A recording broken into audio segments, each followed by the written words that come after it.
In the dim chamber of the galactic unity, the assembly stirred. Multiple alien species, representing the vast corners of the galaxy, sat in tension. Their discussions, usually laden with diplomacy and calculated negotiations, took a darker tone. The Council's greatest minds were locked in debate over matters of trade routes, minor disputes between planets, and regional defenses. And then, it happened, a sharp, piercing sound cut through the air. The emergency transmission echoed through the chamber, silencing all voices. The Council turned toward the central holodisplay, which flickered to life, revealing a signal no one ever wanted to see. A ripple of unease coursed through the room as the display stabilized, showing an old, nearly forgotten symbol, an insignia that sent shivers down the spine of every council member present. It was the mark of the Void-born. Whispers filled the chamber. For eons, the Void-born were thought to be myth, relegated to the darkest chapters of galactic history.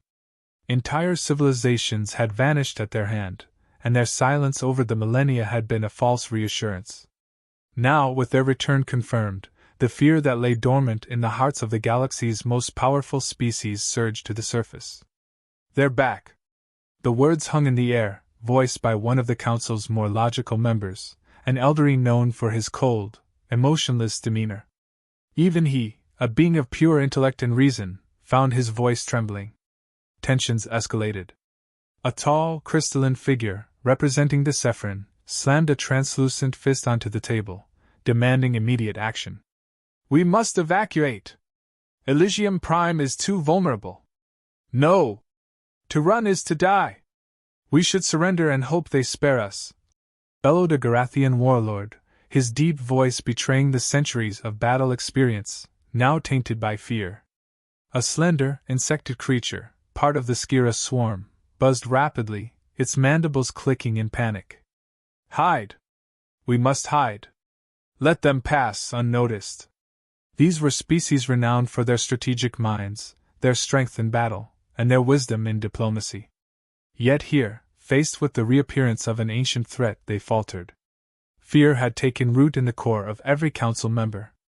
Each race reacted differently, but all were united by a single, paralyzing emotion: terror. The Void-born.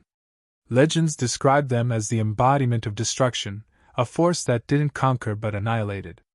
Stories passed down from the oldest civilizations told of entire star systems that had vanished, sucked into black voids with no trace left behind.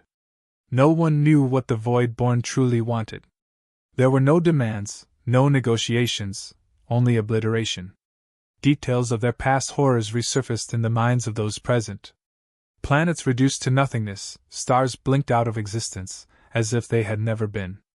The Void-born didn't just destroy life, they erased history. Their methods were still a mystery, their technology far beyond anything the galaxy had ever encountered. As the Council debated in disarray, the first visuals came through: a fleet of enormous ships, dark and foreboding, headed straight for Elysium Prime. The capital of the galactic unity, the symbol of power and unity across the stars, was their target. Panic gripped the Council even tighter. Their greatest fortresses, their most advanced defenses, all seemed trivial in the face of what was coming. In the corner of the room, Admiral Elena Carter stood silently.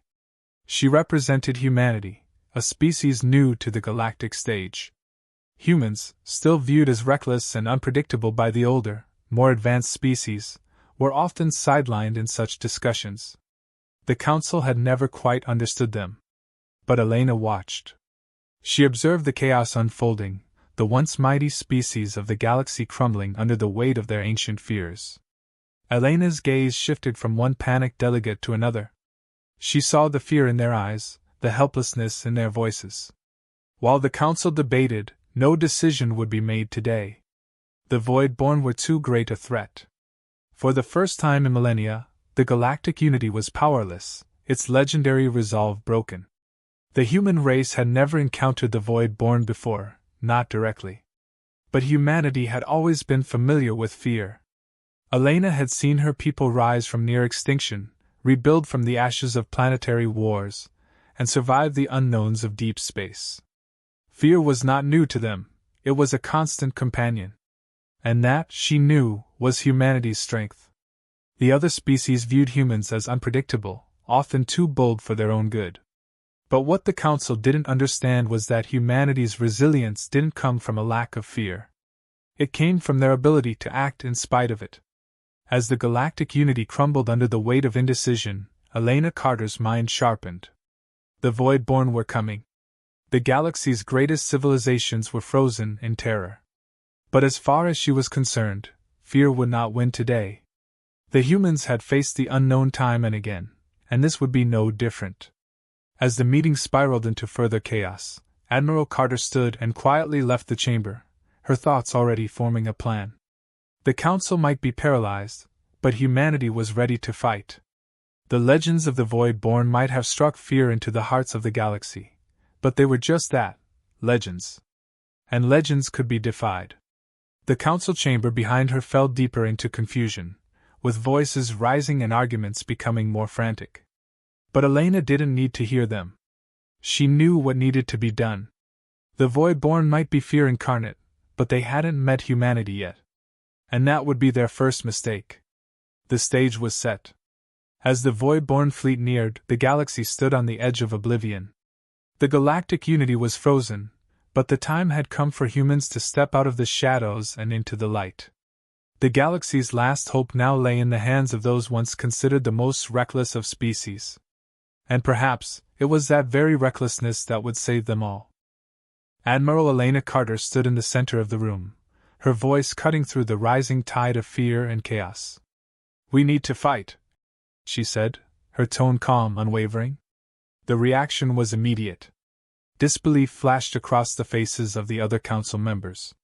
Murmurs of disbelief rippled through the assembly. "Fight? You humans are truly insane," one council member spat, a member of the Jorik, a species known for their calculated strategies, yet now crippled by terror. His voice dripped with condescension. "Do you think brute force can stop the Voidborn? They aren't just another fleet, Admiral. They erase worlds." Others echoed his sentiment, their voices rising in unison. "Reckless. Suicidal. You'll lead us all to extinction." The words came from every corner, from species known for their wisdom, their technological superiority, their long histories of survival. But now, fear had hollowed them out, made them timid. They had all lived too long in comfort, in peace, and the return of the Voidborn had shattered their illusions of safety. But Carter remained firm, her gaze unyielding. She knew the Voidborn's legend. She had heard the stories, felt the weight of their supposed invincibility. Yet humanity's history was filled with legends of its own, of survival, of overcoming impossible odds. "We've faced extinction before," she said, her voice steady. "Wars, famines, invasions. Humanity isn't here because we avoided danger. We're here because we confronted it head-on. If you flee, you'll die. Hiding won't save you. Running won't save you." Another council member, a towering, multi-limbed Zentari, shook his head. "You don't understand what you're dealing with, human. We've faced them before, and we survived by disappearing, not fighting." "You survived," Carter shot back, "by cowering. And you've been waiting for them to return ever since. You've spent centuries fearing the day they might come back, and now they have. And look at you, all of you. Frozen. You've let fear paralyze you, and that's why you'll lose." She paused, letting the weight of her words settle over the room. "The Voidborn's greatest weapon isn't their fleet. It's fear. And you've already let them win by surrendering to it." The chamber fell silent. Her words hung in the air, resonating with a bitter truth. Still, there was no movement, no shift in the Council's resolve. If anything, the silence confirmed it. The galactic unity was broken, fractured by its own terror. One by one, the Council members began to retreat. The decision had been made. They would not fight. Some would fortify their own worlds, others would flee to the farthest reaches of the galaxy, and many had resigned themselves to their fate, believing nothing could stop what was coming. But Admiral Carter stood unmoved, watching as the Council disbanded around her.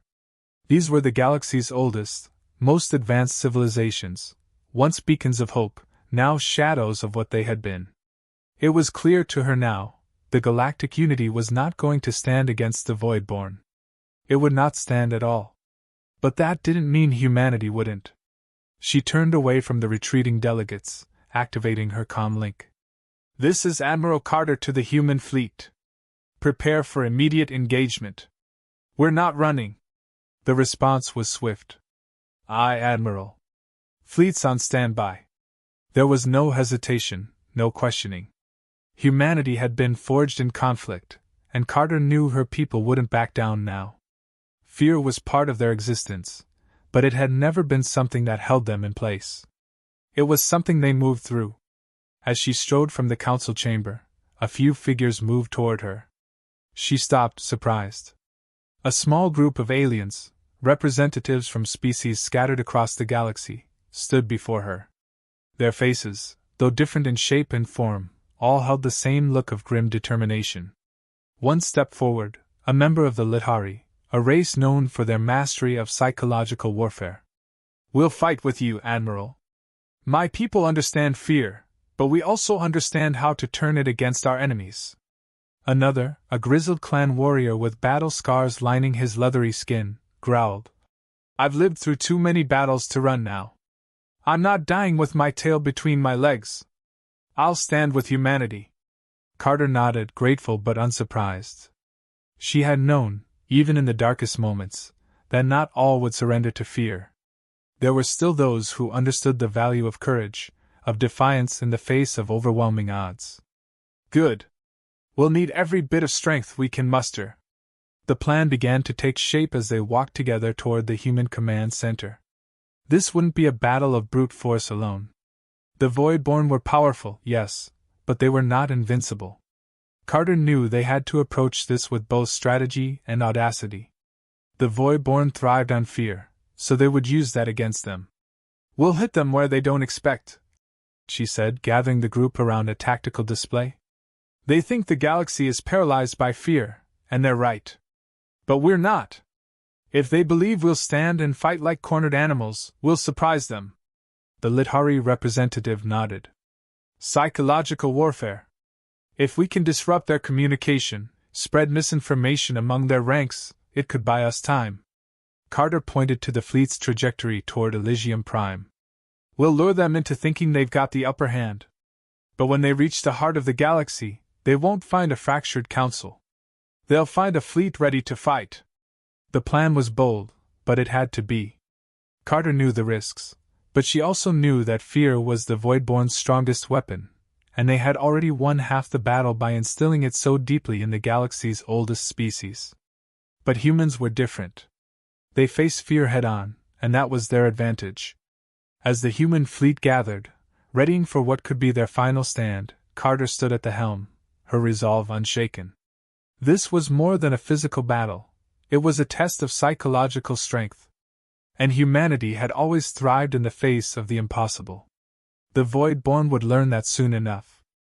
The Voidborn fleet arrived at Elysium Prime in a dark, menacing formation. Their ships were massive, far larger than anything humanity had ever constructed, their silhouettes blocking out entire sections of the stars. To the alien species watching from their distant home planets, it was a display of absolute power.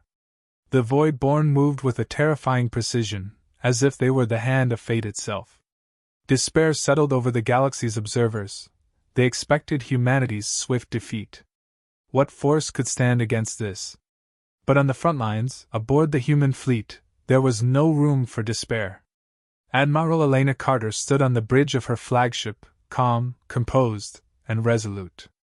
Her fleet, dwarfed by the sheer size of the Voidborn vessels, held its position. The humans did not flee. They did not falter. Around her, the crew operated with the same focused determination, their trust in Carter unshaken. Her presence radiated a quiet strength that inspired all those under her command. They knew the odds, but they also knew their admiral, and in her they placed their faith. The Voidborn, expecting to unleash their might upon a frightened, disorganized foe, were caught off guard when Carter moved first. "All units, execute Phase 1. She commanded. Instantly, the human fleet sprang into action. Small, nimble strike ships shot forward, weaving through the larger void-borne vessels with ease. They unleashed a barrage of precise, calculated strikes aimed at key systems on the void-borne ships, engines, communications arrays, and weaponry. Each hit was surgical, designed not to destroy but to disable. The void-borne hesitated. This was not the response they had anticipated. Their approach had always relied on psychological dominance, instilling fear, paralyzing their enemies with the inevitability of destruction. But the humans were not retreating in terror. They were attacking, and they were doing it with a mastery of tactics that threw the void-borne off balance. Admiral Carter had planned for this. Humanity's strength had never been in brute force. They had always thrived on asymmetrical warfare, using strategy and ingenuity to overcome larger, more powerful foes. The void-borne, for all their size and technological superiority, had expected a scared, reactive enemy. Instead, they faced a precise and relentless assault. "Deploy the decoys," Carter ordered. Cloaking devices activated, and suddenly the void-borne sensors were flooded with false readings. Dozens of false human ships appeared on their radars, creating confusion and chaos within their ranks. The void-borne, already struggling to adjust to humanity's unpredictable tactics, now faced a disorienting battlefield where they could no longer trust their own instruments. More strikes followed, each one more devastating than the last. Human ships darted in and out of combat zones, striking quickly before vanishing back into the void. The void-borne, used to overwhelming their enemies through sheer intimidation and firepower, found themselves reacting rather than attacking. Their psychological advantage was slipping. Alongside the humans, the alien allies who had chosen to stand with them fought with renewed vigor. The Lidhari, experts in psychological warfare, used their own tricks to further disorient the void-borne. The clan warriors, inspired by humanity's refusal to back down, charged into the fray with reckless abandon, their ships hammering the void-borne's defenses. What had started as a desperate last stand began to shift. The tide of battle turned slowly but unmistakably. On the bridge, Carter remained steady, her eyes fixed on the battle unfolding before her. "They're starting to crack," one of her officers reported. "The void-borne's movements are becoming erratic." "Good," Carter replied. "Keep up the pressure. Target their command ships next." The void-borne, for all their legend and fearsome reputation, had never been truly tested like this. They had relied on myth, on the weight of their past victories, to subdue their enemies before a shot was even fired. But now, they were faced with a species that refused to bow, that saw fear as just another obstacle to overcome. As the battle raged on, a crucial discovery was made. During an intense skirmish, one of the human strike teams managed to breach the hull of a void-borne flagship. What they found shocked them. The void-borne were not gods, nor were they invincible beings. Their ships, while advanced, were not beyond the understanding of humanity's engineers. Their technology, while powerful, was not impenetrable.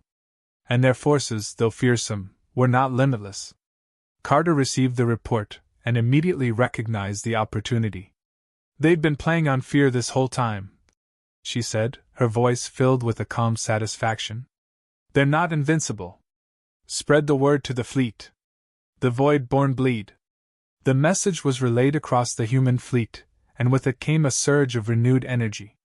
The humans had already been fighting with everything they had, but now they knew that the void-borne could be defeated. It wasn't just a battle for survival anymore. It was a battle they could win.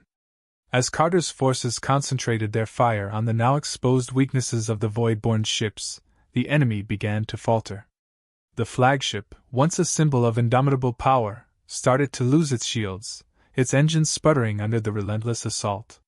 Humanity's refusal to surrender to fear had undone the void-borne's greatest advantage, and now, for the first time in millennia, the galaxy's most feared enemy was on the defensive.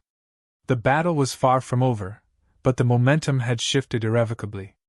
The void-borne, once believed to be unstoppable, were now vulnerable. And the humans, those unpredictable, reckless creatures, had proven that even the most terrifying legend could be defied. As the void-borne fleet struggled to regain control, Carter's calm voice echoed through the command center. We've shown them fear has no hold on us. Now we show them defeat. Her words were simple, but they carried the weight of a species that had faced extinction and overcome it time and time again. The battle for Elysium Prime continued, but the galaxy's once crippling dread had begun to fracture. Humanity had shown the way forward. The Voidborn's psychological grip was shattered, and now, it was the beginning of their end. The battle had reached its tipping point. With the Voidborn flagship crippled and its mighty fleet in disarray, the psychological grip they had held over the galaxy for millennia was slipping. On distant worlds, alien species that had been watching in silent dread were now stunned. What they had expected to be a swift and brutal annihilation had instead turned into an astonishing reversal. Humanity, that reckless, unpredictable species, had not only survived, they were winning. Across the galaxy, the narrative shifted. The Voidborn, once thought to be untouchable, now appeared fallible, even vulnerable. Alien leaders and their citizens, who had prepared for extinction or the end of their civilizations, were witnessing something extraordinary. The Voidborn were in retreat. The broadcast feeds lit up with images of human ships advancing, driving the once feared invaders back. For the first time in centuries, the galaxy saw the Voidborn as something less than invincible. Admiral Elena Carter stood at the helm of her flagship, watching the unfolding chaos with unshaken resolve. "All units," she said, her voice firm but composed, "prepare for the final assault." Her fleet, bolstered by their alien allies, was ready. The moment had come to deliver the finishing blow. Every move they had made, every tactical strike, had brought them to this point. The Voidborn's strength lay in their ability to dominate through fear. Now, that strength had been shattered. The human fleet surged forward, pushing into the heart of the Voidborn formation. Coordinated strikes hit the enemy's most vulnerable ships, each blast further disintegrating the illusion of their invincibility. The Voidborn, once able to sow terror with the mere sight of their ships, were now being systematically dismantled by a species they had underestimated. Carter's forces moved with precision, her leadership guiding every step of the way. Alien allies fought alongside the humans with a newfound fervor, inspired by the sheer willpower they had witnessed. The Lidhari, who had joined the humans early in the battle, executed their psychological tactics with deadly efficiency. The clan warriors tore into the Voidborn's defensive lines, their ferocity matched only by their respect for Carter's command. Together, they formed a unified front that the Voidborn had never anticipated. In a decisive moment, the final volley was launched. The remnants of the Voidborn fleet, leaderless and fragmented, were obliterated. Explosions lit up the void, and within moments, the great threat that had loomed over the galaxy for centuries was reduced to debris. The final ships disintegrated, leaving nothing behind but the wreckage of a once feared legend. The victory was absolute. As the dust settled, the galaxy collectively exhaled. The defeat of the Voidborn wasn't just a military triumph, it was the collapse of an ancient terror that had held entire civilizations in its grip. The galaxy watched as the human victory was broadcast far and wide. On distant planets, leaders who had once dismissed humanity as reckless now stared at their screens in awe. The impossible had happened. The Voidborn were no more, and it was humanity, with their defiance and courage, who had led the charge. The galactic unity, once fractured and paralyzed by fear, began to stir. In the days following the battle, the Council reconvened. There was no longer hesitation or doubt about the humans' place in the galaxy. The species that had been sidelined, seen as inexperienced and too bold for their own good, were now recognized as essential. Humanity had proven something far more important than strength. They had shown the galaxy that fear could be overcome. Admiral Carter stood before the Council once more, but this time the atmosphere was different. The room, once filled with scorn and dismissal, was now one of respect. Leaders from every corner of the galaxy praised her leadership. Even the Jork, who had once mocked humanity's desire to fight, acknowledged her brilliance. "Admiral," one of their representatives said, "you have shown us what we could not see. We were wrong to doubt you. You've not only saved the galaxy, you've shown us how to be brave again." Carter, ever humble, accepted the praise with grace. She knew this victory wasn't hers alone. It belonged to her crew, to the humans who had fought fearlessly, and to the alien allies who had chosen to stand beside them. "This wasn't just a victory for humanity," she said, her voice steady and filled with purpose. "It's a victory for all of us. The Void-born held power because they made us believe we were powerless. But we've proven that together, we're stronger than any fear." Her words resonated deeply. Across the galaxy, a sense of unity began to take hold. The galactic unity, which had once fractured under pressure, now found itself renewed. The species that had fled, those that had considered surrendering, were now re-evaluating everything they thought they knew about fear, strength, and survival. Carter's example had sparked a new way of thinking, a future where the galaxy would not be defined by what it feared, but by what it could achieve. In the weeks that followed, humanity's role in the galactic unity was solidified. No longer seen as reckless or unpredictable, they were now valued for their resourcefulness and resilience. Plans were drawn for closer cooperation between species, with humanity playing a central role in the defense and future development of the galaxy. Carter's strategies became the foundation for new military and psychological training across numerous civilizations. But more than that, the galaxy had learned a deeper lesson. The Void-born had been a manifestation of fear, a shadow that had loomed over the galaxy for too long. By refusing to bow to that fear, humanity had shown that even the most terrifying forces could be defeated. The real enemy had never been the Void-born themselves, it had been the fear they represented. The galaxy, once fractured and paralyzed by that fear, now stood united. It was a new era, one defined not by the shadows of the past, but by the hope of the future. And at the heart of it all was humanity, a species that had refused to let fear dictate their fate. Their triumph over the Void-born was more than just a military victory, it was a testament to the power of resilience, courage, and the unyielding spirit to face the unknown. As the stars began to rebuild and the galaxy set its sights on the future, one thing was clear: the lessons learned from humanity's defiance would echo for generations to come. Fear had been conquered, and in its place, hope now stood.